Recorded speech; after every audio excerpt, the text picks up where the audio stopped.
Faltam 19 minutinhos para as 8 horas da manhã. Atenção, você que está em São Paulo. Acontece agora uma manifestação na rodovia dos Bandeirantes, que é a principal ligação de São Paulo, uma das principais ligações de São Paulo com o interior e do interior com São Paulo. Passa por Campinas, vai até a região de Ribeirão Preto, num prolongamento recentemente inaugurado.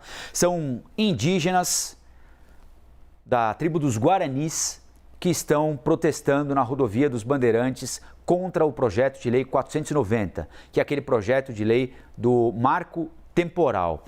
A manifestação acontece agora no sentido de maior movimento. De manhã, o maior movimento na rodovia dos Bandeirantes é no sentido da capital. Ela vem até a marginal do Rio Tietê.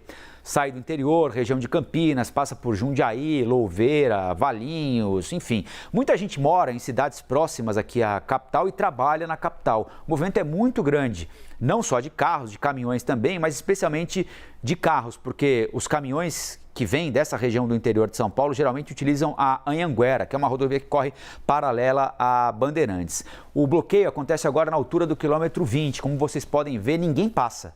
Ninguém passa. Há um cordão formado pelos indígenas que colocaram fogo em entulho, madeira. Acontece na chegada à capital já, à altura do quilômetro 20. A polícia está monitorando a manifestação feita pelos indígenas que protestam contra a perspectiva de aprovação desse projeto que está em andamento lá na Câmara dos Deputados. Aliás, eu quero ouvir o Uribe daqui a pouquinho sobre o andamento do projeto.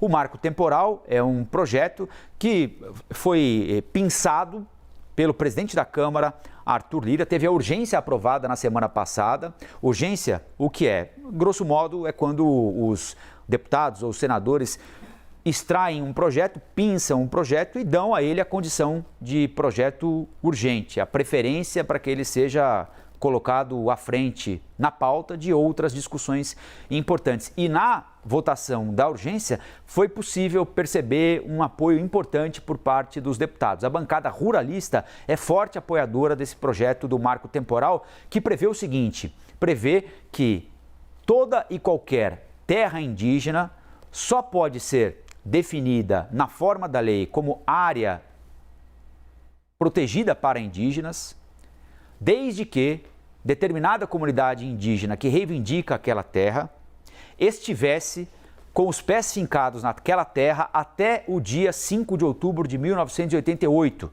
que é o dia da promulgação da Constituição, a Constituição Cidadã. Então, uma comunidade indígena só pode reivindicar uma terra se ela provar que estava naquela terra até o dia 5 de outubro de 1988. Se aquela comunidade indígena, por alguma razão, por exemplo, foi expulsa daquele pedaço de chão e voltou àquele pedaço de chão, ou tem a intenção de voltar àquele pedaço de chão, ela não pode voltar se não estava lá até o dia 5 de outubro de 1988. Esse mesmo tema, mesmíssimo tema, está em discussão no Supremo Tribunal Federal. Vocês certamente vão se lembrar do presidente Jair Bolsonaro, forte apoiador e apoiado por boa parte do agronegócio, dizendo que o marco temporal, se não fosse validado pelo Supremo Tribunal Federal, teria de ser descumprido por ele.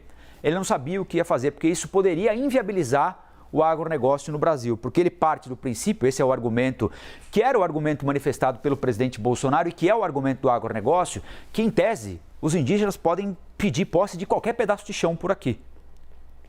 Então, isso gera instabilidade para o agronegócio, instabilidade jurídica, que pode desenvolver uma determinada área do país, que pode aplicar tecnologias das mais modernas para o agronegócio e se vê em determinado momento em uma disputa pela posse daquela terra com uma determinada comunidade indígena. Por isso é que apoiadores do agro não querem o marco temporal. Os indígenas entendem que essa é uma limitação inaceitável para uma discussão que já aconteceu, está acontecendo e vai acontecer no futuro, a médio, longo prazo, sobre a posse de determinados pedaços de terra. O presidente Jair Bolsonaro, por exemplo, como eu disse, e por que eu estou me referindo ao presidente Bolsonaro? Porque esse foi um tema muito candente durante a gestão do presidente Jair Bolsonaro, não demarcou nenhum palmo de chão. Nem um palmo de chão como território indígena, situação que já mudou ao longo do governo Bolsonaro. A questão indígena também é latente na discussão sobre a MP que reestrutura o governo.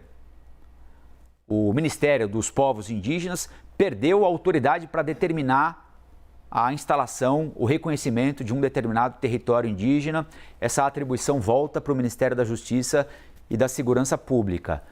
Também foi lida essa decisão do Congresso Nacional como atendimento de uma demanda, da Câmara no caso, como atendimento de uma demanda do agronegócio. Com essas imagens aí, com esse bloqueio que acontece agora na rodovia dos Bandeirantes, chegada a São Paulo, altura do quilômetro 20, ninguém passa. Se você eventualmente está nos assistindo no interior de São Paulo, YouTube, Samsung TV Plus, 577, Prime Video, está em Campinas, em Jundiaí, a chegada a São Paulo, a viagem a São Paulo, em Ribeirão Preto, deve ser feita pela via Anhanguera, nesse momento com o trânsito livre. Para quem não conhece, é um sistema de estrada, sistema Anhanguera-Bandeirantes, as duas correm paralelas. A rodovia dos Bandeirantes é mais larga, tem mais faixas, em tese, é mais segura do que a via Anhanguera. Eu queria perguntar para o Gustavo Uribe, como é que estão as coisas aí em Brasília para eventual votação no plenário do marco temporal? Há perspectiva de que seja votado essa semana?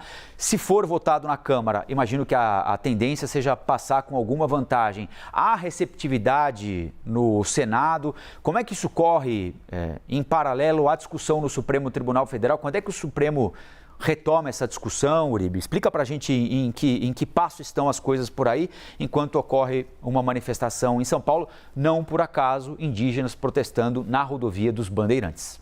A definição desse projeto de lei, Colombo, deve ser feita hoje. A data tem uma reunião meio-dia na residência oficial da Câmara dos Deputados. A Tulira vai se reunir com os líderes para definir o cronograma de votação de duas propostas, que devem ser votadas na sequência. Inicialmente, o marco temporal das terras indígenas, que passou com placar de PEC, de proposta à emenda à Constituição, 324 votos na Câmara dos Deputados para que seja uma tramitação em regime de urgência, ou seja, já vá direto para o plenário, sem passar por comissão especial. E, na sequência, a medida provisória da reestruturação ministerial. Mas, se a gente for analisar de fato se isso pode ter algum efeito prático, não tem. O objetivo de colocar em votação esse projeto de lei foi que Arthur Lira quis provar ao Palácio do Planalto que os apoios para o arcabouço fiscal são dele, não de Luiz Inácio Lula da Silva. Ele conseguiu uma votação expressiva do arcabouço fiscal e conseguiu uma votação expressiva em relação à urgência de tramitação do marco temporal. Mas não deve ter muito resultado, primeiro, porque o Senado Federal é contra a grande maioria dos líderes partidários. Há, inclusive, uma tendência de deixar esse projeto de lei na geladeira, porque a partir do momento que o Supremo Tribunal Federal anuncia que vai retomar a avaliação e vai retomar o julgamento a partir de junho, não teria por que o Senado Federal se posicionar dessa maneira. Então, a tendência hoje é, passando na Câmara, fica na geladeira no Senado Federal até uma decisão do Supremo Tribunal Federal. Serviu tanto como aceno político de Arthur Lira, também para pressionar o Supremo Tribunal Federal a retomar esse julgamento. Esse julgamento ocorre desde 2021, foi paralisado em 2022, porque o Supremo Tribunal Federal ficou um pouco receoso em relação a Jair Bolsonaro, que disse justamente o que você citou, Colombo, que não cumpriria decisões em relação à demarcação de terras indígenas, mesmo que o Supremo Tribunal Federal rejeitasse o marco temporal. E a decisão, a Constituição Federal é muito clara sobre isso. E eu vou ler para vocês, por exemplo, o artigo 231. Ele coloca que reconhece o direito de permanência dos povos independentemente da data de ocupação. Até porque houve muitas populações, Colombo, que acabaram deixando os territórios porque foram expulsas e retornaram depois de 1988, 1989. Mas estavam anteriormente. Então, há uma avaliação no Supremo Tribunal Federal que a Constituição Federal não pode delimitar esse tipo de permanência das populações indígenas. E é importante que isso tenha um resultado. A Frente Parlamentar da Agricultura tem toda a razão. Gera uma insegurança jurídica, porque hoje a lei é uma.